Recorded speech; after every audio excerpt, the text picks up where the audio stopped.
followed by her will be Jean Dorr. So let's give those women a word.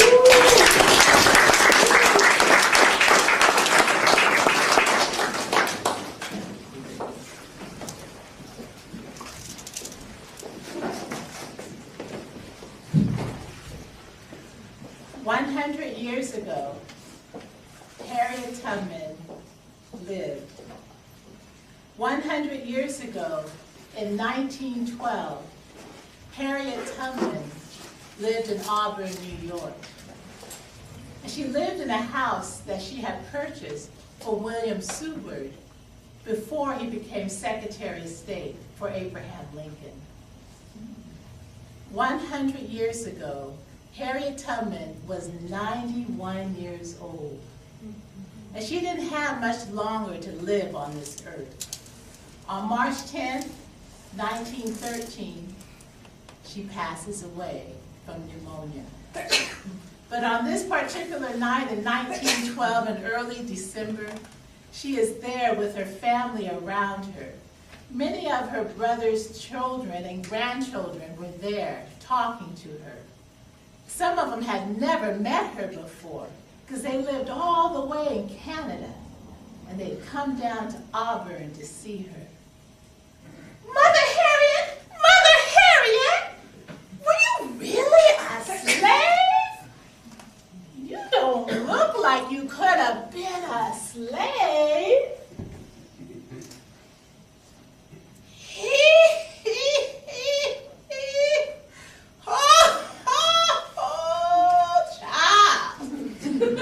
Calm down. Do I have some of that opiate I used to give to the little ones when we would run away with them? Keep them quiet for the whole trip. Ooh, yes, child, I was a slave. If you look at my back and the back of my neck, you see the scars and the masters. Most of the mistresses have given to me. If you look at the dent in my forehead, you would see where I was knocked out for 2 days. Yes, I was a slave. I was a slave in Dorchester County, Maryland. Ooh. Well, I used to be just like you, child. When I was 4, I was so spunky, I'd pick up my brother and I'd swing him around.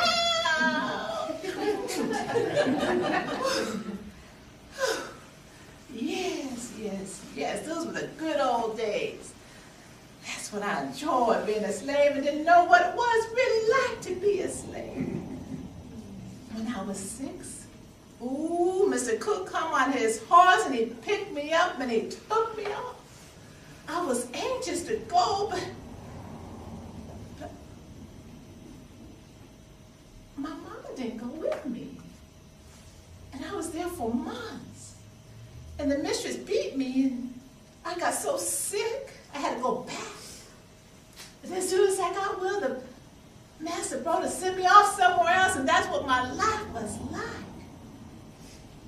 When I was at 12 years old, I was hired out somewhere, and I was working on the flax patch. Ooh, and that's hard work out there. But I love being outside on my own and with the Lord's sun and wind and sky. And the deer and the possum and the rabbit, oh yes. But I was out there, and the cook come out, and she asked me to come down with her to the corner store.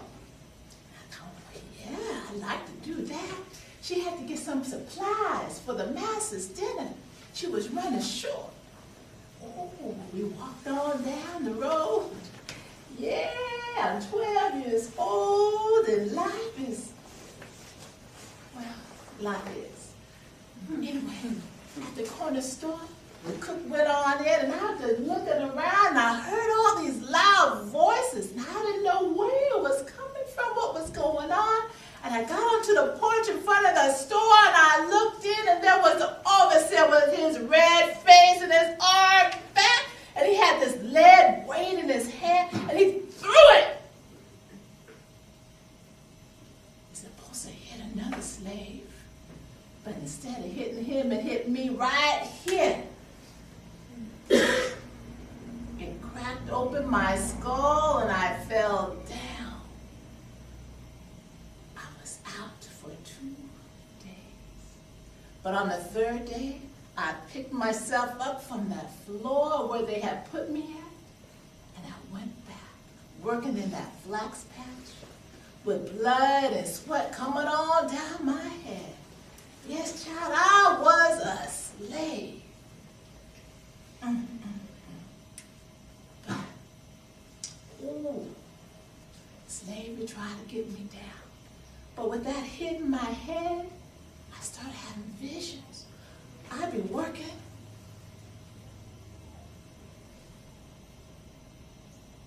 You could poke me, hit me, whip me, yell at me, but I wouldn't wake up. But when I did wake up, I had visions of me flying in the sky, going to the north. Oh, there were white ladies, lovely white ladies helping me over a fence. Sometimes there was angels and the voice of the Lord just talking to me. Ooh, and the music I heard is nothing on earth like that music that I heard. Then there were other times when there were horsemen and they were racing on these horses and they'd be coming through and they'd be snatching babies from their mamas and mamas from their children. Oh!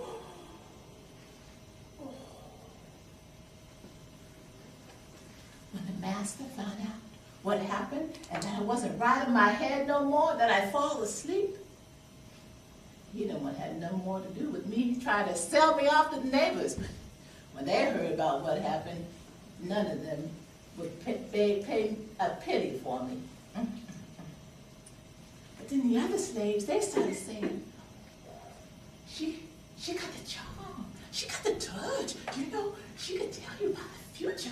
Ooh, and I was kind of elevated in their eyes. Ooh. And they started looking to me to be a leader. Oh, yes. Sometime after that, I got to work for my papa. He was working with John Stewart in his timber business. And my master Brothers, he hired me out to him to work with my papa. Have him watch over me in my head. Oh, I was strong. Oh, I could chop that wood. I could pick up the weight of the wood. Oh, more than the men around me. I might not be right in my head, but I was strong. And my papa, he was in charge of Mr. Stewart's timber. He could say to this tree, now you see this tree there? See the grain of this tree? Yes, yes. This tree will make a good little cradle for the master's new baby. Yes, yes, yes. And then he go to this tree and say, this tree, and you leave it alone for a little while. Another couple of years. Now don't touch that one. He was in charge of it. And all the white folk in town trusted my papa. He worked on that reputation. His reputation. He was an honest man. And when I told him about my visions of flying to the north, now these lovely white ladies helping me over a fence, and he heard me telling them that I wanted to be free. He taught me about the North Star and how to follow over the only star that don't move in the sky.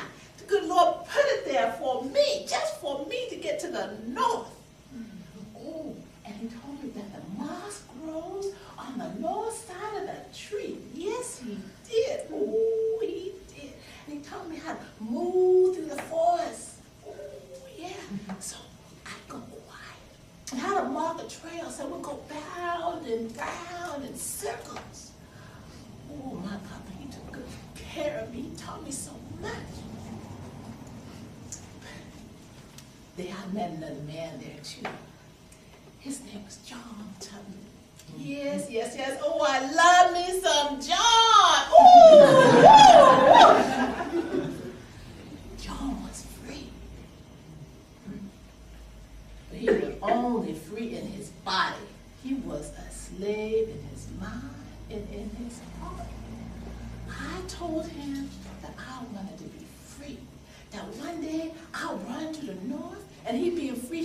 join me, and we could live in the North and get real good pay for our work.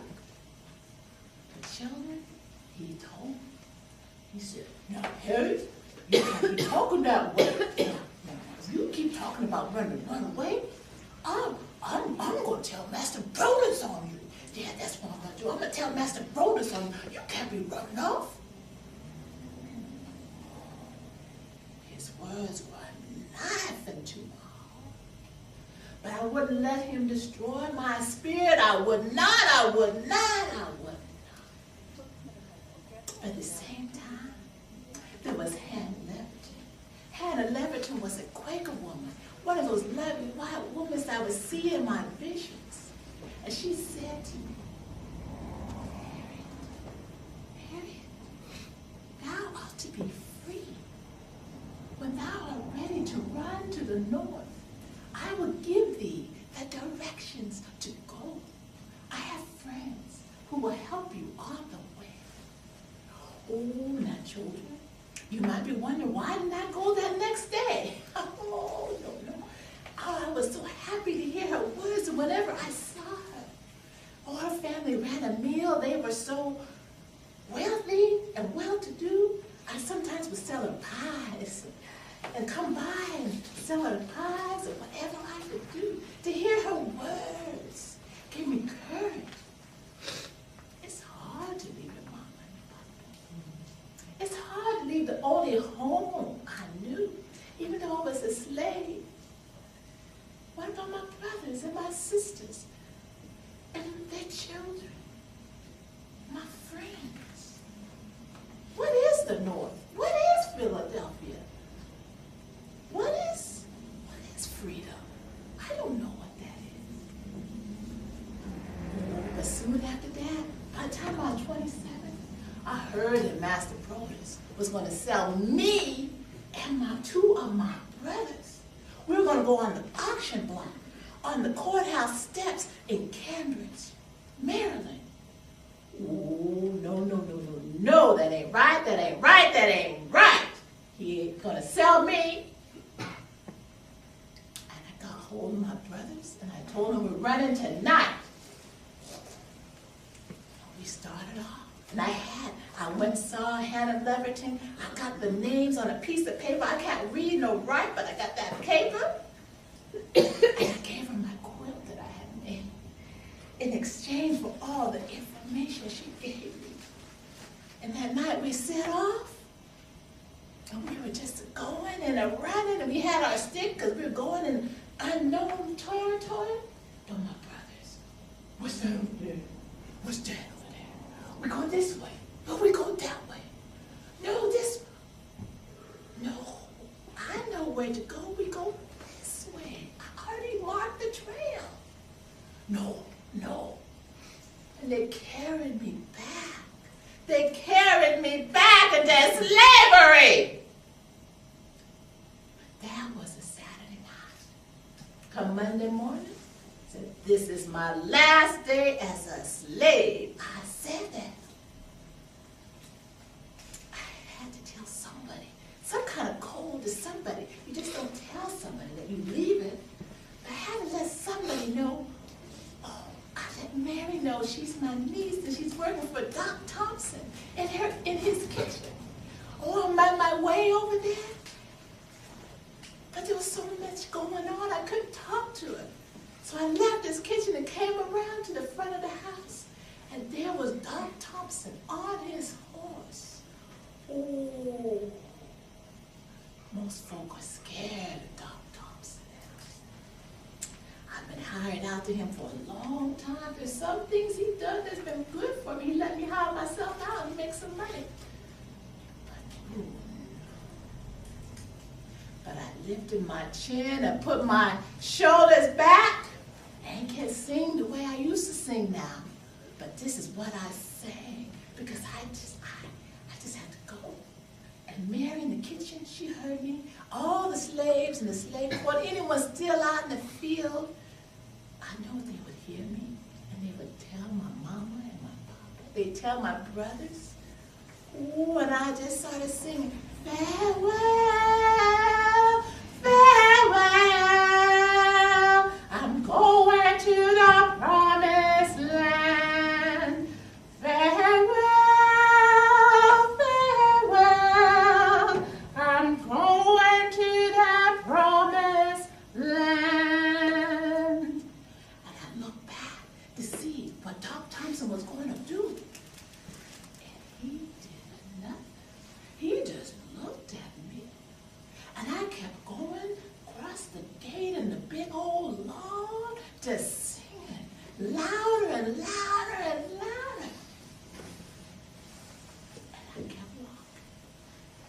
And I walked all the way to the place that Hannah had Leverton told me to go.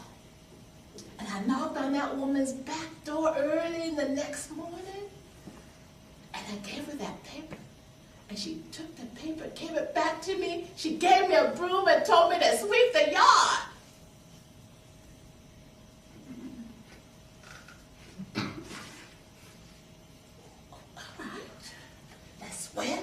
I swept the yard and the porch and the steps for a long time.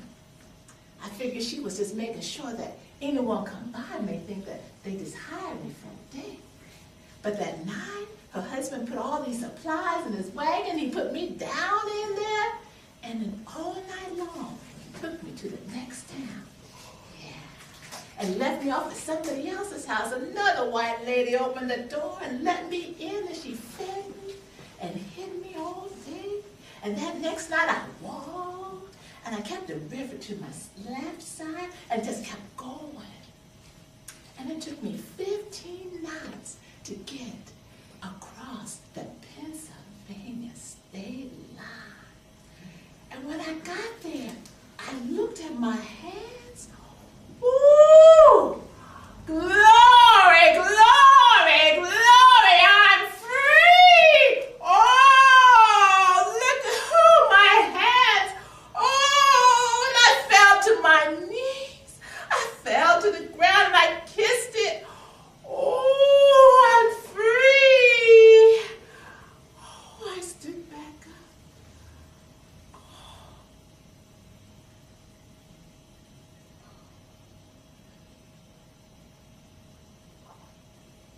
I'm a stranger in a strange land.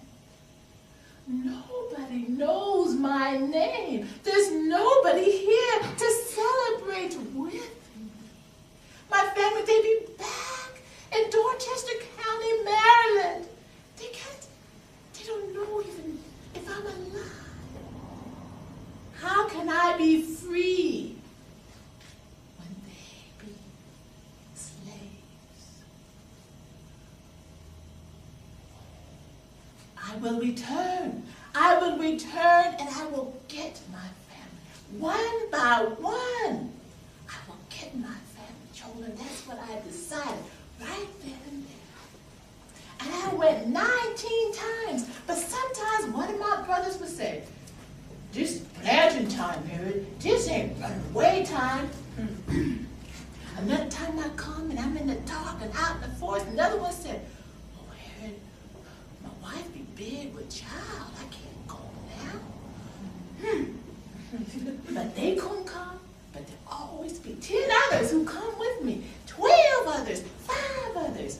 Ooh, and last count, I heard that someone said I had gotten over 300 people out of slavery. Yes, I did. And I never lost a customer. And they called me the old Moses. Like the Moses in the Bible who got all those Israelites away from Pharaoh and took them to the promised land. That's what they call me. Yeah, that's what they call me. Mother Harriet, didn't you get our granddaddies? Wasn't it Christmas time just like now when you got our granddaddies out of slavery? Oh, child, calm down. Where's those opiates? I think I got some down in the cellar still, in the jar down there. Calm down. That's all right. That's all right. You got my spirit. You got my spirit. Yes, you do. You got my spirit. But your granddaddies, ooh, they made me so mad. Ooh, they made me so mad. It's like the 9th time I come down to get them. But before I came down to get them, I had a vision. Ooh, and there was darkness and terror and fear all around him. And I knew when I woke up that they were really going to be sold away down to the south, to Georgia, to Mississippi, or Louisiana, and we would totally lose all hearing of them.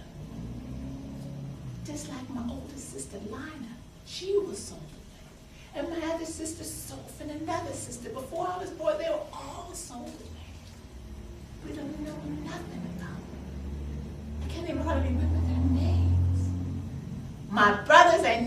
be sold. How can I get word to him? I had a friend write a letter for me. I could never cotton to no reading and writing. Now, children, I know I should, but maybe I think I got hit in the head too much. But I do know my numbers. Ain't gonna let nobody cheat me out of my money. No, sir. I know how to count that money. But I had him write. And he had to write in code, because he wrote it to Jacob Lawrence, who was a free man in Bucktown, Maryland. He was free and he was educated. He knew how to read and to write. So I wrote him a letter, and then the code part said, give my love to the old folk, and tell my brothers to keep watching and praying. And when that good old ship of Zion come their way, they're supposed to get on board and sail away. Yes. And I signed it, William Henry, his adopted son who lived in the north. Yes. So we mailed that letter, and Jacob later told me that the postmaster read all of his mail because they were sure that he was helping all these slaves escape from the area. Well, he come in because they called him in. And they said, boy, he ain't no boy. He's a grown man. Boy, you read this here letter to me, and you tell me what it means. You got it? Yes, sir. Give my love to the old folk. Well, ain't got no old folk. Tell my brothers, ain't got no brothers. I got my adopted son, and he ain't got no brothers. And the good old ship of Zion, get on board. Well, the good old ship of Zion. This letter saying I'm about to die and go to heaven. Ain't about to die, I'm not ready to die. No, I don't know who this letter's from, what this letter's about. Nope, and he threw it down and he walked on out. I couldn't have done it better. He sure put on a show. Then he went on his horse, and he went and told my brothers that old Moses was coming to get him, and they had to come, because he seen the signs himself that Robert, Henry, and Ben Ross for sale December 26, 1854, on the courthouse steps in Cambridge, Maryland. Sold to the highest bidder. Said that a chain gang was getting put together to take them further down to the south. So my brothers, they had to get ready. And I got my monies together as my abolitionist friends and the anti-slavery committees that I was all involved in the North.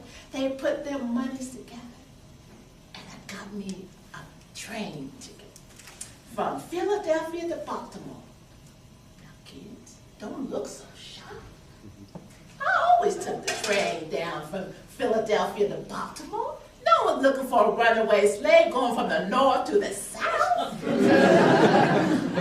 The slave hunter's looking for going from the south to the north. Nah.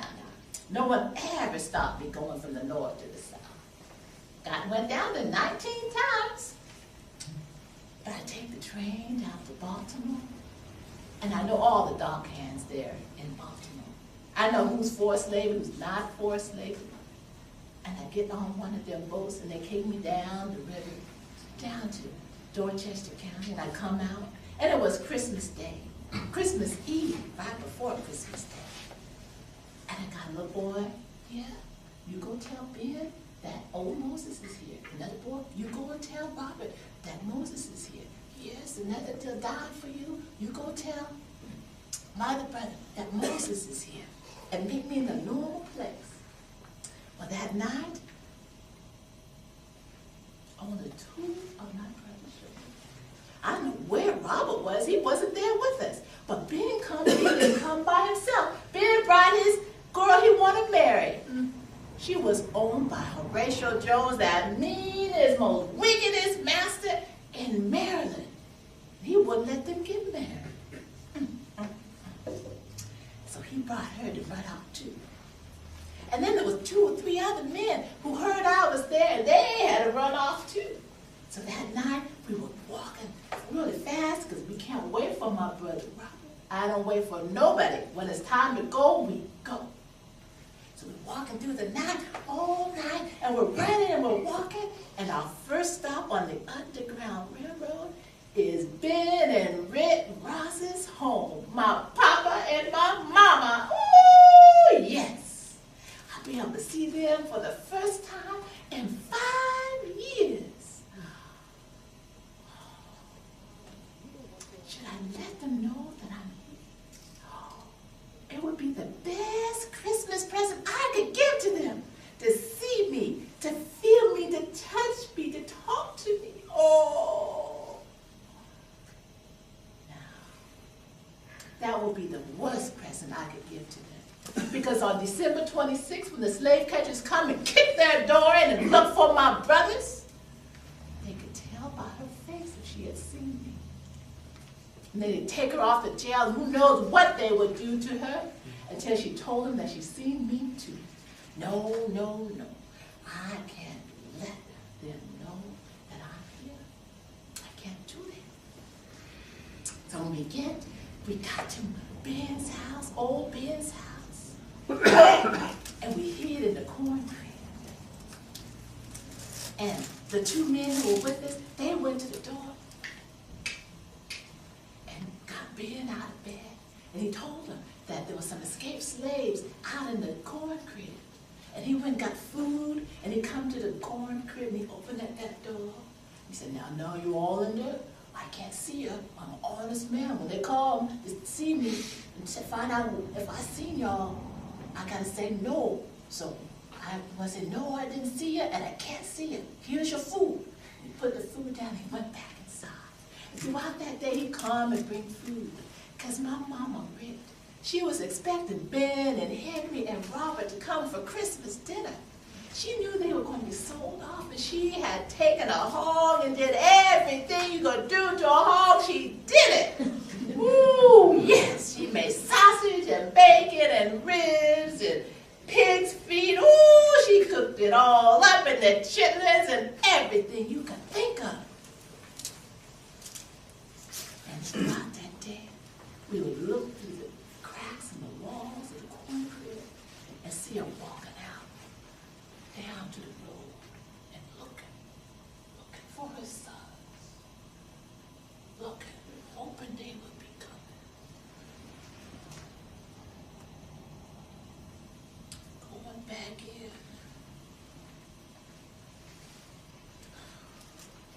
We could see the grief and the worry just weighing her down. But we can't let her know that we are here. And at nightfall, it got so dark. And Ben, he come on out, and he tied a handkerchief around his eyes. And he touched us, and he smelled us, and he cried. And oh, he felt so good in my arms. And oh, when he touched my head, and he, oh, what a night it was. But he would not see us. And he walked along the trail with us for a couple of miles or two. And when we got there, at a certain point, we stopped and said our goodbyes. And we walked on to the north, and he turned around and took off that handkerchief and went back home to be with his wife, to be with our mothers. And later, I found out that they slave hunters, they come on December 26th, and they're saying, They beat that door in, and only Rick was there. Where's those boys of yours? So, they're supposed to come for Christmas dinner, but they didn't come. I didn't see them. And they had whips and chains. And they got on their horses and they rode off. They found Ben later on and asked him the same thing. And he said, I didn't see them. They're supposed to come for Christmas Day. But no, they didn't come. No. We got my brothers, all of them. Oh,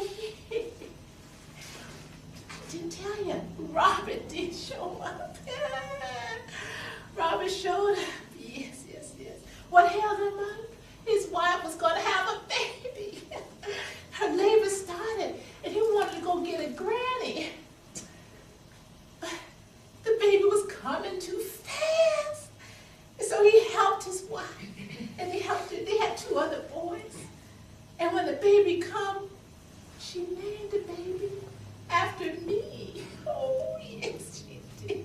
She did. Yes, she did. Ooh. But she knew Robert was up to something, that something was wrong. And she kept asking, Robert, what's wrong? What's wrong, Robert? What is it? And then she realized he was going to leave her. And all she could do was cry, Robert, don't forget about me and my babies. And he said, no, Lord, I won't forget you. I'll send old Moses to come get you once I get settled in the north. And then he laughed.